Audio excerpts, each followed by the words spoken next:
What up world? How's this for a statement of intent? What up Hilltop? Yeah, yeah, and we got them knuckleheads hands full so they clench your fists. No small feet to step to this. We slap ain't often surgical work tracks. The fact get flayed off of haystack, it ain't coffin. Bowl over the batsman, fact this ain't Gotham. I talk snow and powder, white caps, it ain't huffing. I swing from a building like King Kong. Eat 'em up and spit out a pussy like some Thailand ping pong. Monstrous, Nietzsche, God killer, Godzilla, controversial like I see you drop a car killer. I'm off kilter like a naked Scotsman often. Holding cold like Kim Jong and Rodman. I run till I'm a heart, a little left to center into the What's up guys, welcome to episode 4 of Suit Up. Today we're using the Type 88 LMG as suggested by Rise of Chris. Go check out his channel, he makes some nice montages for a variety of games. Now he didn't actually leave a specific setup with attachments and gadgets and all that, so I kinda used this as an opportunity to give it the best setup, in my opinion at least, and decided to call this loadout the Chinese Rambo because, well, the Type 88 is a Chinese light machine gun, and this basically summed up my playstyle. On the Type 88 I used the Coyotes, red dot sight, no accessory, vertical grip, and alternated between the suppressor and the heavy barrel depending on which map and game mode I was playing on. I can't remember which secondary I was using, but that's just as well since I didn't actually use it that much. When you have 200 rounds at your disposal before having to reload and virtually infinite ammo, there was literally zero situations where I was forced to pull out my pistol. I ran with C4 explosive and the ammo box. I used a smoke grenade, which is probably my favorite grenade, and I'll explain why later. Finally, I used the offensive field upgrade, but looking back that probably wasn't the best decision. Now I want to talk briefly about light machine guns and the support kit as a whole. Unfortunately, the stereotypical and realistic role of a machine gunner, which is basically to lie down, use a bipod and provide suppressive or accurate fire, is simply ineffective because it guarantees a sniper or DMR bullet in your head from any one of the 32 opposing players. In this game, lying prone is one of the worst positions you can be in because your mobility is simply so low. This is even magnified if you have the bipod setup.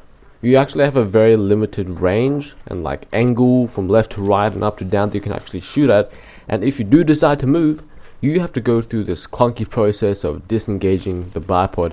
Then there's the next step, which is actually to get up out of the prone position, and when all this is done, you're finally able to move freely again.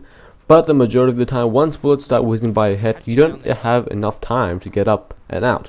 If you're standing, you don't have this problem because you can just strafe left to right however you feel, throw your enemy's aim off and all that. So in the end, a Rambo playstyle is usually necessary really, unless you found this really good head glitch spot and just camp. Like I swear I've gone up against the pro players whose upper left forehead was my field of view and they still kill me. But head glitching is another topic for another day.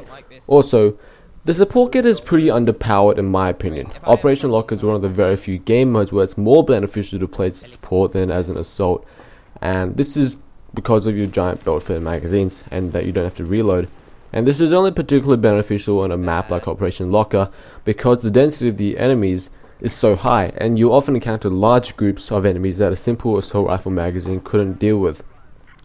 On other maps, the assault kits, defibrillators and first aid packs simply blow it out of the water. The light machine guns are amazing in my opinion, but the combination of primaries and gadgets simply puts assault ahead 95% of the time. That'll explain why a lot of gameplay is Operation Locker, because, you know, that's where I had the most success. I mean, there's a Gwilyn Peaks clip as well, but everything else is basically Operation Locker flanks. Let's talk about the Type 88 LMG. It's a decent gun and actually performs well, but the MG4 is just so good it kinda makes all the other guns kind of obsolete because it's got more firepower in close quarters and the recoil is still manageable. That given, the Type 88 is more of a medium range machine gun doing the standard light machine gun damage model of starting at 24 and ending at 18 with the drop off starting at 5 meters and ending at 65 meters. This is actually a better damage model than your standard assault rifle, which has its drop off ending at 55 meters instead of 65. They do however have slightly better accuracy, but slapping on a heavy barrel fixes this minor problem. Okay. It has a fire rate of 700 RPM, same as the AK-5C carbine or AR-160 assault rifle, which are two other quite good medium range weapons. It has a pretty good muzzle velocity of 600 meters per second, which is reduced to 340 meters per second when you put in a suppressor, which I actually did pretty frequently when I was playing on Operation Locker or TDM. It has a magazine size of 200 and a lengthy reload of 7 seconds. The recoil stats on the paper seem medium to high, but combined with a low rate of fire, this is actually very controllable, with a 0.28 up and 0.3 to the left and right. When I wasn't using a suppressor, I ran with a heavy barrel, which made this weapon a much more accurate at range, while being still really controllable. It has a first shot multiplier of 1, so there's no initial greater kick, just consistent recoil across the board. Light machine guns in general have very low first shot recoil multipliers, with some actually having less than 1, making them great for tap firing because you can still maintain a very minimal recoil. Now, let's take a look at my prescribed attachments and preferred setup. The Coyote sight, naturally, no accessory. Now you could argue that a 2x magnifier would have been a better choice considering its medium to long range proficiency. However, it does prove an obstruction, especially when sprinting. Now this is a pretty petty issue, but it makes me feel more closed in and clunky, and theoretically it could also block player line of sight on an enemy player. Now of course, this in itself isn't enough of a reason to argue running without it. In my personal belief, having 2x magnification can actually be worse for range, and my reason is because the recoil you have to account for is doubled, with the whole 2x zoom thing. This can get out of hand, and I believe that I'll perform better without having the added zoom, even if I can't actually see into the souls of my enemies. I'm joking, of course. The 2x magnification really doesn't have nearly that power, and actually doesn't provide too great a benefit in terms of zooming in on the enemy, just another reason to avoid it. I used the vertical grip, which is the battle pack version of the Ergo. They do the exact same thing, I just prefer the aesthetics, and probably also because I feel more special. I don't run the stubby because that's easily countered by bursting, and the angled grip is clearly not necessary on a weapon with 1x first shot recoil multiplier, and low recoil generally. I alternated between the suppressor and the heavy barrel depending on the engagement range I'll be fighting at, the suppressor for close range, and the heavy barrel for medium long range. I didn't mention the secondary weapon, and that's actually because I don't have a favorite or anything like that. Generally, however, I like the revolvers because they provide a low TDK without the need to have the fastest trigger finger. C4 is great for taking out vehicles, getting multi-kills on unsuspecting enemies during back rages, juking enemies, as you should see in a clip in this video, helping push up. In Operation Locker, I commonly combine the smoke and C4 to push up and subsequently get a bit of that ass upon turning around. So what I would do is smoke out an area so I can go about my business without getting shot, because quite frankly, that's annoying. I threw C4 ahead of me to where I thought the closest, or only preferably, enemies were. Once I clicked the button, I ran through the smoke, which hopefully concealed me. That was kind of the point at which stage I would turn around and rain hell down on my foes. But yeah, C4 is pretty useful. Of course, I got the ammo box. What's a support without its ammo box? I mean, I guess you could argue using a UCAV or a mortar or an airburst, but I'm a team player, and of course, having infinite ammo is always a plus.